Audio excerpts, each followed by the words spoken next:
Hello class 4th, how are you? Hopefully you all are fine at your home. तो आज अपन study करेंगे Hindi grammar का lesson 2। इससे पहले अपने हिंदी रीडर के 4 लेसन हो चुके हैं और हिंदी ग्रामर का एक लेसन इससे पहले अपने हो चुका है। तो आज अपन पढ़ेंगे वर्ण और वर्णमाला। ठीक है, तो देखिए यहाँ पे सबसे पहले आप 2 पिक्चर देख रहे हैं। एक आदमी यहाँ पे जा रहा है, गुजर रहा है, बीच रास्ते में उसके पत्थर आ जाता है तो वह बोलता है आहा की निकलती है ना आवाज़। और दूसरा एक बच्चा है, उसके सामने स्वादिष्ट मिठाइयाँ पड़ी है, स्वीट डिलीशियस फूड है यहाँ पे, तो उसको देख के उसके मुँह से निकला वाह। ठीक है, अब देखिए बोलते समय हमारे मुँह से अनेक ध्वनियाँ निकलती है। इन ध्वनियों का लिखित रूप वर्ण होता है। वर्ण भाषा का सबसे छोटा रूप है और इसके और अधिक टुकड़े नहीं हो सकते। ठीक है ना, जो वर्ण होता है उसके और अधिक टुकड़े नहीं किए जा सकते। मुख से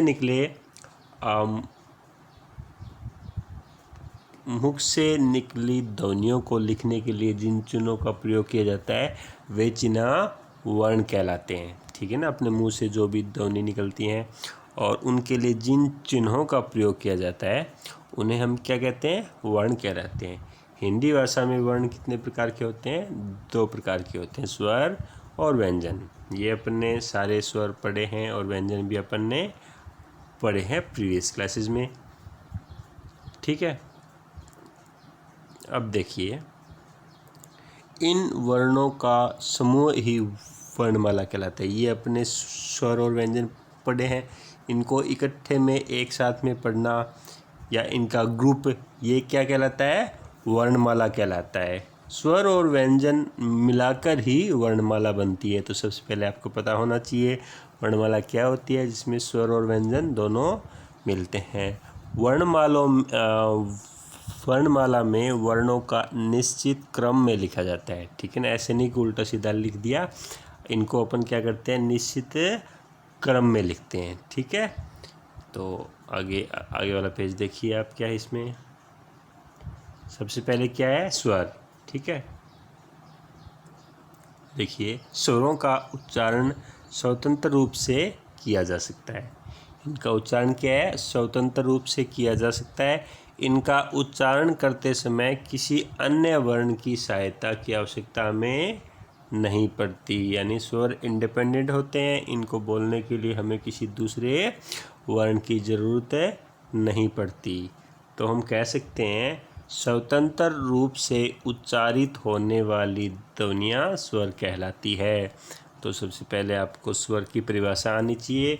तो यहाँ पे आपके सामने आ चुकी है, बिल्कुल छोटी सी है इसकी परिभाषा। क्या? स्वतंत्र रूप से उच्चारित होने वाली ध्वनियाँ स्वर कहलाती है। ठीक है, आप सब लोगों के समझ में आ गया। अब देखिए स्वरों की संख्या 11 होती है। ये संख्या में कितने होते हैं? ये संख्या में 11 होते हैं। हिंदी भाषा में 10 स्वरों का ही अधिक प्रयोग किया जाता है। मोस्टली हम कितने प्रयोग यूज़ करते हैं? 10। लेकिन जो ये क्या है 11वां री, इसका प्रयोग केवल संस्कृत के शब्दों में किया जाता है। हालांकि वो शब्द अब हिंदी में आ चुके हैं, लेकिन वो संस्कृत भाषा के शब्द हैं, उनमें उनका प्रयोग किया जाता है। तो टोटल कितने हो गए? 11 हो गए। ए आ ई ऊ री ए आई ओ औ। ठीक है, आगे की और स्टोरी वो आगे अपन पढ़ेंगे। देखिए फिर होता है अयोगवाह।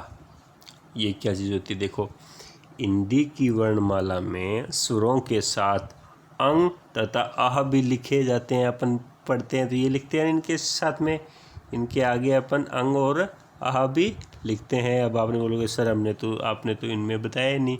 वो लिखते ज़रूर है, लेकिन वो स्वर नहीं होते हैं। वो होते क्या हैं वो अपनी आगे पढ़ रहे हैं। एक तो अंग और आह भी लिखे जाते हैं। ये न तो पूर्णतः स्वर है, ये न तो पूर्णतः स्वर है और न ही ये क्या है? व्यंजन है। इन्हें हम क्या नहीं बोलते? पूर्णतः स्वर भी नहीं मानते और व्यंजन भी नहीं है। इनका उच्चारण ए के बिना संभव नहीं होता, इसलिए इन्हें अयोगवाह कहते हैं। अंग को अनुस्वार तथा अ को विसर्ग कहते हैं।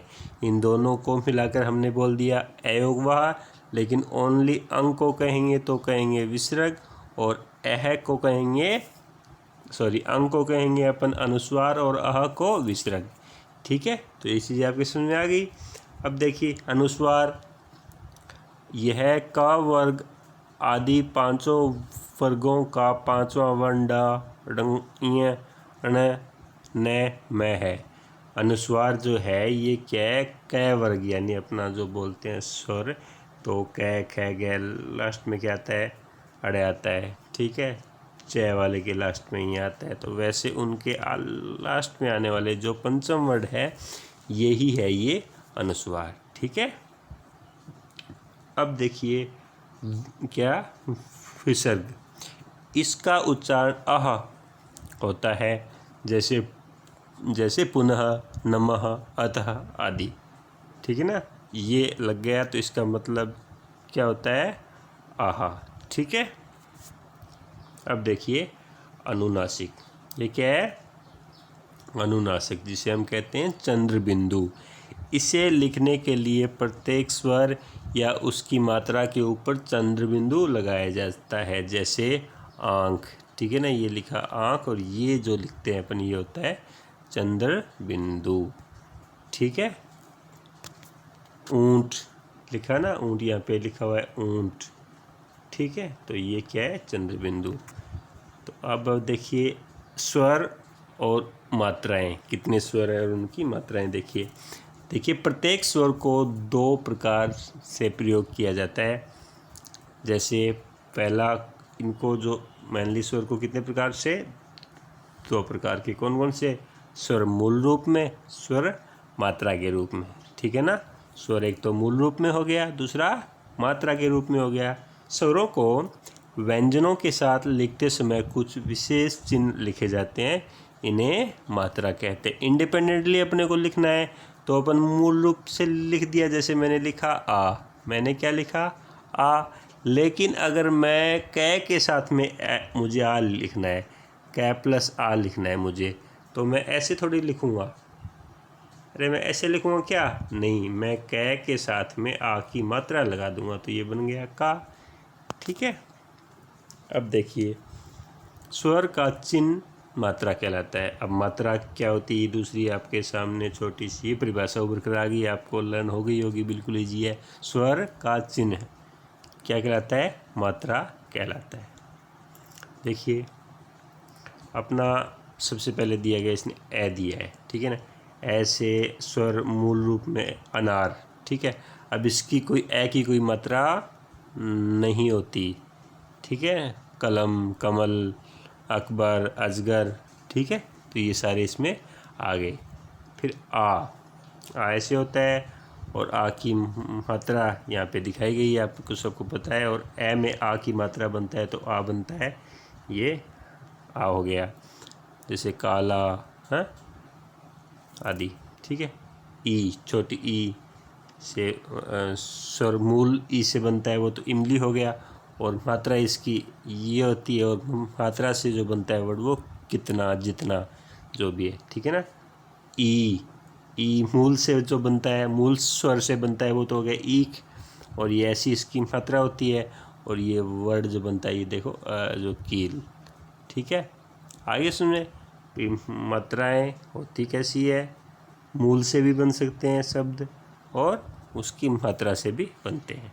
ठीक है, तो आगे देखिए, ये मात्रा है, ऊ की मात्रा है, आपको पता है ऊ अपनी यानी मूल स्वर से बना है उल्लू, ये बन गया। ऊ की मात्रा ऐसी होती है, वर्ड बन गया कुर्ता। ऊ यानी बड़ा ऊ, ऐसे मूल से बनता है ऊन, मात्रा ऐसी होती है, बन गया कूड़ा। री, इसे बनाए अपन मूल स्वर से बनाए तो बन गया ऋषि, ये इसकी मात्रा होती है, बन गया अपने कृषक। एडी मूल से बनाए, ऐसी इसकी मात्रा होती है, और बन गया केला। ठीक है ना, ऐ ऐनक। ठीक है ना, यानी मूल से अपन बनाए तो बन गया ऐनक, ऐसी इसकी मात्रा होती है, और बन गया कैमरा। ओ से मूल से बनाए तो ओखली, ऐसी इसकी मात्रा होती है, और बन गया वर्ड अपना कोयल। औ मूल से बनाए औरत, ऐसी अपनी मात्रा इसकी और बन गया अपने सामने शब्द कौन। ठीक है, तो ये अपने पढ़े थे स्वर, उनकी मात्राएं। मूल रूप से भी स्वर काम में आते हैं और मात्राएं भी काम में आती है। ठीक है, अब है देखिए व्यंजन। अब क्या आपके सामने व्यंजन। इन इन वर्णों को स्वर की सहायता से ही बोला जा सकता है। जो व्यंजन है उनको क्या है, स्वर की सहायता से बोला जा सकता है। स्वरों के बिना इन्हें लिखा तो जा सकता है परंतु बोला नहीं जा सकता। हिंदी भाषा, हिंदी वर्णमाला में प्रत्येक व्यंजन में ए स्वर जुड़ा होता है। ठीक है ना, ये चीज़ इंपॉर्टेंट है, आप सबको पता थी तो अच्छी बात है, अदरवाइज इस चीज़ को आप ध्यान से देखो। यानी प्रत्येक व्यंजन में ए स्वर जुड़ा होता है। कुछ भी लिखा आपने का, खा, गा, घा, ठीक है, प, मैं, इसके अंदर सब में क्या है, ए स्वर है वो इन्वॉल्व है, एग्जिस्ट है इसके अंदर। ठीक है ना, अंदर ही है इसके। देखिए जैसे क, ठीक है, इसके अंदर का और ए है, ये अपन हलंत लगाते हैं तो इससे इसका मतलब ये इसके अंदर है वो ए, इसके अंदर ए नहीं है और इसके अंदर ए शामिल है। देखिए स्वरों की सहायता से बोले जाने वाले वर्ण व्यंजन कहलाते हैं। किसकी सहायता से, ये एक नई परिभाषा आ गई आपके सामने। क्या, स्वरों की सहायता से बोले जाने वाले वर्ण क्या कहलाते हैं, व्यंजन कहलाते हैं। हिंदी के व्यंजन इस प्रकार है। हिंदी के व्यंजन देखिए यहाँ पे किस प्रकार दिए गए हैं। सबसे पहले अपना क्या है, कै वर्ग है। ठीक है, चै वर्ग, टै वर्ग, तै वर्ग, पै वर्ग। ठीक है, ये अपने हिंदी के जो भी है आप सब ने पढ़े हैं। य रै लै वै, स है और क्षेत्र ग और श और ड, अड़े, अड़। ठीक है, देखिए व्यंजनों की प्रथम पहली 5 पंक्तियां अपने पहले अक्षर के नाम कै वर्ग, चै वर्ग, टै वर्ग, तै वर्ग, पै वर्ग से जानी जाती है। इनको आइडेंटिफाई करना हो, कोई आपसे बोले, पहले तो आप ये देख लो ये है, पहले तो आती है आपको, कोई इश्यू है नहीं इसमें। फिर आपको ऊपर वाले जो 5 है, अब आगे जैसे आप हिंदी में पढ़ोगे, हिंदी ग्रामर में पढ़ोगे तो वैसे आपसे पूछ लिया कि चै वर्ग का तीसरा वर्ण कौन सा है, तो आप सोचोगे कौन सा, चै वर्ग क्या होता है, तो ये आपको पता है कि चै से जो शुरू होता है वो चै वर्ग, और इसमें टोटल हो गए 5, तो तीसरा चै, 6 जय हो गया। ठीक है, तो ऐसे आपको पता होना चाहिए। तो ये 1 2 3 4 5 ऊपर से ये तो हो गए 5 × 5 25, तो हो गए अपने कै वर्ग, चै वर्ग, टै वर्ग, तै वर्ग और पै वर्ग। ठीक है, इनको इनके नाम से जानते हैं। अब आगे वालों को क्या बोलते हैं वो देखिए। हलंत, ए रहित व्यंजन लिखने के लिए व्यंजन के नीचे हलंत या एक तिरछी रेखा लगाते हैं। ठीक है, ए जो जिसके अंदर ए नहीं होता तो उसके अंदर क्या होता है, एक तिरछी रेखा होती है, यानी हलंत वो पीछे आया था अपने, यानी मैंने ये लिखा तो इसके अंदर है ए शामिल नहीं है और इसके अंदर है वो ए शामिल है। ठीक है, ये तो ओनली का है और ये क्या है, का प्लस आ। ठीक है, ये आगे बात समझे आपको। आ रहित व्यंजन लिखने के लिए व्यंजन के नीचे हलंत यानी एक तिरछी रेखा लगाते हैं। जैसे लट्टू, बुद्ध, इसमें ये वाला टा इसमें हाफ है, ए नहीं है, और ये द में भी आ नहीं है। अब देखिए संयुक्त व्यंजन, दो व्यंजनों के मेल से बने व्यंजन को संयुक्त व्यंजन कहते हैं। ठीक है, 2 व्यंजन होते हैं जिसके अंदर, वो क्या कहलाता है, संयुक्त व्यंजन, यानी व्यंजन प्लस व्यंजन। ठीक है, तो क्या हो जाएगा, संयुक्त व्यंजन। ठीक है, आई बात समझ आपका। जैसे देखिए ये अपने आए थे ना आगे अपने, वो तो 5 तो पढ़ लिए थे, कै वर्ग और वो 25, और ये आए थे, ये क्या है, संयुक्त व्यंजन। ठीक है, ये देखिए कै और से बनता है 6, कक्षा, शिक्षक, तय और रे बन गया त्र, यात्रा, त्रिशूल। गय और ये जय ये, वैसे तो ये जय ये होता है अपने, लेकिन प्रचलन में ये गय। ठीक है, तो ये वैसे तो आज्ञा ज्ञानी है, एक्चुअल में तो ये क्या है, आज्ञा ज्ञानी, लेकिन हमें इससे अपन प्रचलन में क्या बोलते हैं, आज्ञा और ज्ञानी। श्रेय, स और रे बन गया श्रेय, श्रोता या आश्रम, इसके एग्जाम्पल हो गए। तो ये अपन ने हो गए।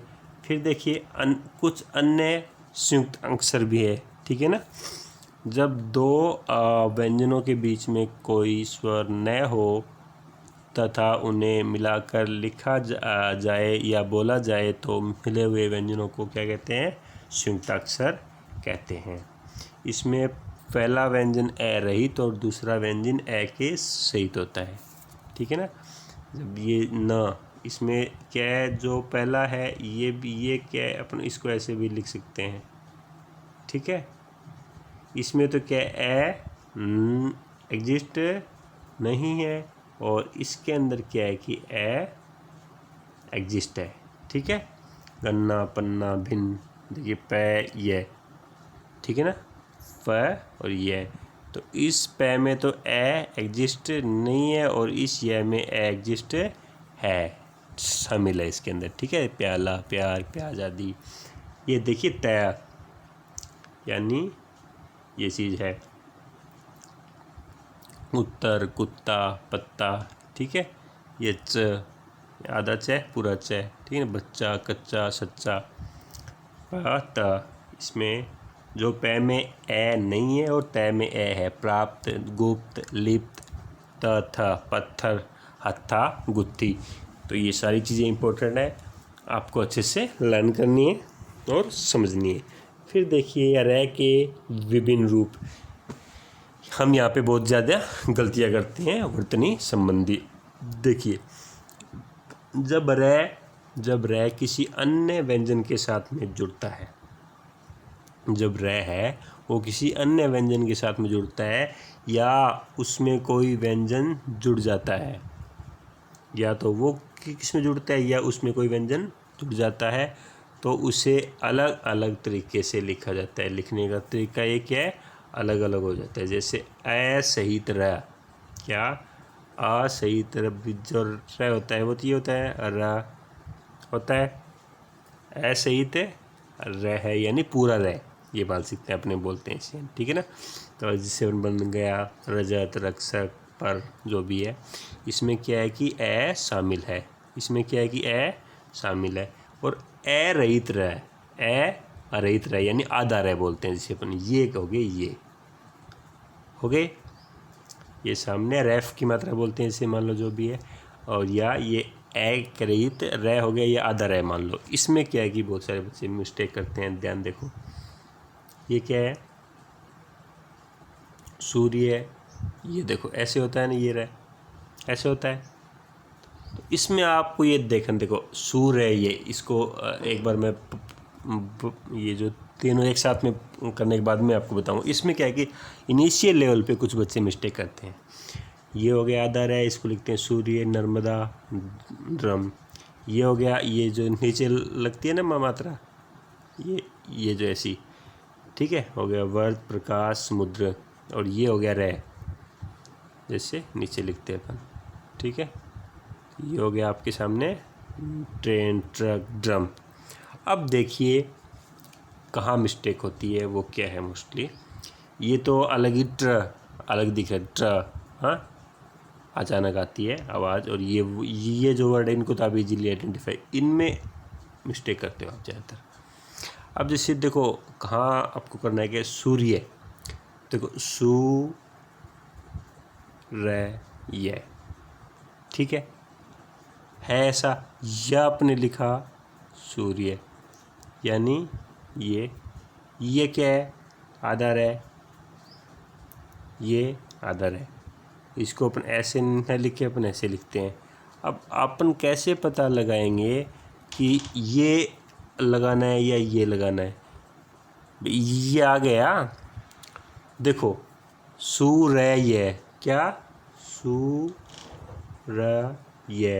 तो ये बताओ ये से क्या आया पहले, तो जो पहले आता है उसकी मात्रा बाद में लगती है, यानी ये हो गया बाद, जो पहले आया उसकी मात्रा कहाँ लगी, बाद लगी। मेरी बात देखो ध्यान से, जो पहले आया क्या, जो पहले आया उसकी मात्रा बाद लगी, ठीक है।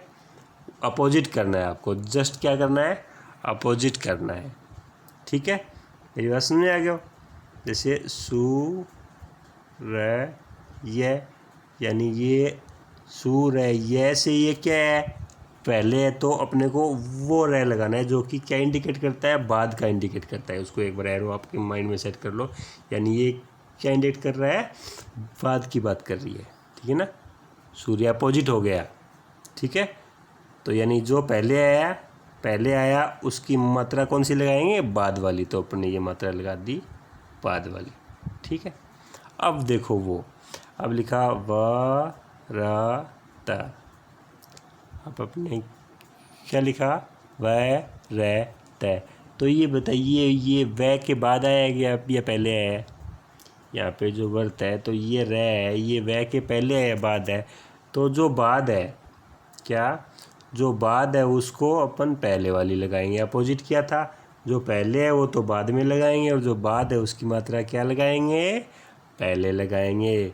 तो ये लिख दिया अपने व र त, यानी ये वह है, ये बाद में है तो वो लगाएंगे मात्रा कौन सी वाली, पहले वाली, तो अपने लिख दिया वृत्त।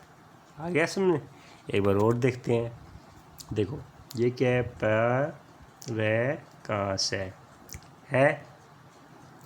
अब अपने ये समझ नहीं आ रहा कि भी मात्राएं कौन सी लगाएं, ये वाली लगाएं या ये वाली, तो अपन देखते हैं कि इसके आगे है मात्रा, आपको पता है, ठीक है ना। तो ये देखो कि पै जो रे इसके क्या है, बाद में है, तो मात्रा कौन सी आएगी, पहले वाली, यानी ये, तो ये बन गया प्रकाश, ठीक है। एक छोटी सी ट्रिक है मैंने बनाई उस हिसाब से, वैसे तो आप सीधा कर लो वर्ड उसको, तो कोई उस जैसी और तो है ही नहीं, फिर भी कहीं कन्फ्यूजन होता है। जैसे मोस्टली वर्ड अपन लिखते हैं जिसमें अपने कन्फ्यूजन होता है, वो क्या है, आशीर्वाद, है ना, आशीर्वाद लिखते हैं, ठीक है। तो इसमें आपको बताना है कि कौन सा आशीर्वाद है सही है, ठीक है। अब बताओ, आपने बोलते थे ये आ सी रे वाद है, मैंने एक बार इसको लिखा यहाँ पे, ठीक है।